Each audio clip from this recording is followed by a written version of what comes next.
Magandang araw sa inyong lahat sa pagpapatuloy ng ating kwento. Samantala ay hindi na nagawang bumangon muli ni Rod. Nanatili siyang nakahiga sa sahig na parang isang talunan.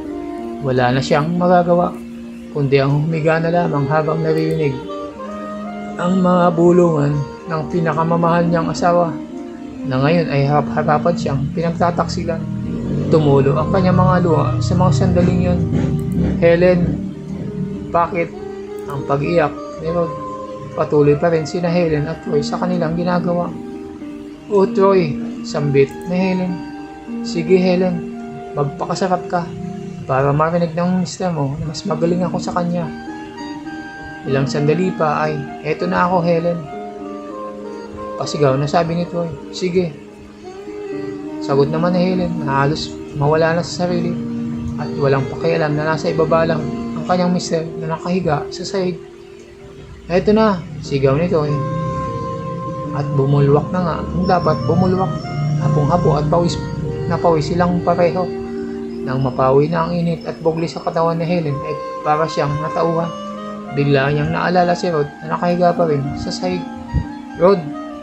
Sigaw ni Helen at nagpumudlas na makawala sa yakap ni Troy.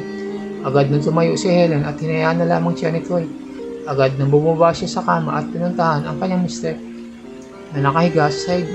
Awang-awa siya sa itsura ni Rod. Tahimik lang ito ngunit makita mo na basang-basa ng kanyang mga luha ang kanyang mukha. Rod, I'm sorry. I'm sorry. Payak na sabi ni Helen. Habang tinutulungan makaupo man lang si Rod. Tumayo rin si Troy at nagsimulang magbihis. Ano Helen? Halika na. Iwan mo na yan, sabi ni Troy. Ano ka ba Troy? Wala ka bang awa? Galit. Galit na sinabi ni Helen. Sumama ka na sa akin o ano? Tanong ni Troy. Umalis ka na. Galit na sinabi ni Helen. Bahala ka nga. Inutil na yung mister mo. Nagtsatsagaan mo pa. Sigaw ni Troy at dali-daling umalis papalabas ng bahay ni na Helen. Muling niyakap ni Helen ang kanyang mister at napayak ito. I'm so sorry Han. Sorry. Sabi ni Helen. Umalis ka na Helen. Mahinang sabi ni Rod. Pero sabi nang umalis ka na. Lumayas ka na dito. Galit na sinabi ni Rod. Sa buong pagkakataong nagkasama sina Helen at Rod bilang mag-asawa ay ngayon lang nakita ni Helen si Rod na nagalit ng ganun. Wala na siyang naisagot at nakalaman na ito ang takot sa kanyang mister. Ayaw man niyang iwan ng kanyang magama ay dali-daling nagligpit si Helen ng kanyang magamit dahil na rin sa kahihiyan. Habang nagliligpit ay panay rin ang kanyang pag-iyak. Pagkatapos nun ay hindi na niyang nagawang magpaalam sa kanyang mister at sa kanyang anak dahil sa konsensya at sa sobrang kahihiyan. Nang dahil sa nangyari ay sinampa ni Rod ng kaso sa Helen ng adultery at agad na nakapag-iwalay siya sa kanyang asawa. Sasama pa sana si Helen kay Troy. Ngunit di na niya nagawa ito dahil may kasong nakalatag sa kanya. Kaya umalis mag-isa si Troy pabalik sa Australia at naiwan dito si Helen. Nang malaman ng ospital na pinagtatabawan ni Helen sa Australia ang nangyari, ay di na nito pinanggawin yun ng contract ang babae dahil sa dahilang immorality. At kahit dito sa Pilipinas ay walang ospital na tumanggap sa kanya para makapagtrabaho siya. Dahil malakas ang ebidensya ni Rod laban kay Helen ay nakulong ito. Tinanggap ni Helen ang parusa sa kanya dahil alam niya na siya ang may kasalanan ng lahat. Habang nasa kulungan ay nabalitaan na lamang ni Helen na natagpo ang patay sina Leslie at Marion sa isang hotel sa Australia. Ang hinala ng ilan ay nahuli si Leslie ng kanyang mister na kasama ang kalaguyo sa hotel. Lihim pa lang pumunta ng Australia ang mister nito, kaya nahuli niya ang misis niya na nagtataksil sa kanya. Wala nang balita si Helen kina Myrna at Ted at kahit kay Troy na nawala na lang na parang bula. Pagkatapos sirain ang pagsasama nilang mag-asawa, ang di alam ni Helen ay namatay rin si Troy dahil sa sakit na HIV dahil nahawa ito sa isang babae na OFW rin na naging karelasyon niya pagkatapos kay Helen. Kahit ipakulong ni Rod si Helen dahil sa ginawa niya nito ay alam niya na may kaunting pagmamahal pa rin siya sa kanyang asawa. Paminsan-minsan ay dinadalaw niya ito sa kulungan. Yun nga lang ay di niya sinasama ang kanyang anak para hindi nito makita ang inang nakakulong. Kamusta ka na Rod? Ang anak natin. Malungkot na tanong ni Helen sa dating mister. Okay lang kami, ikaw? Okay ka lang ba? Tanong ni Rod.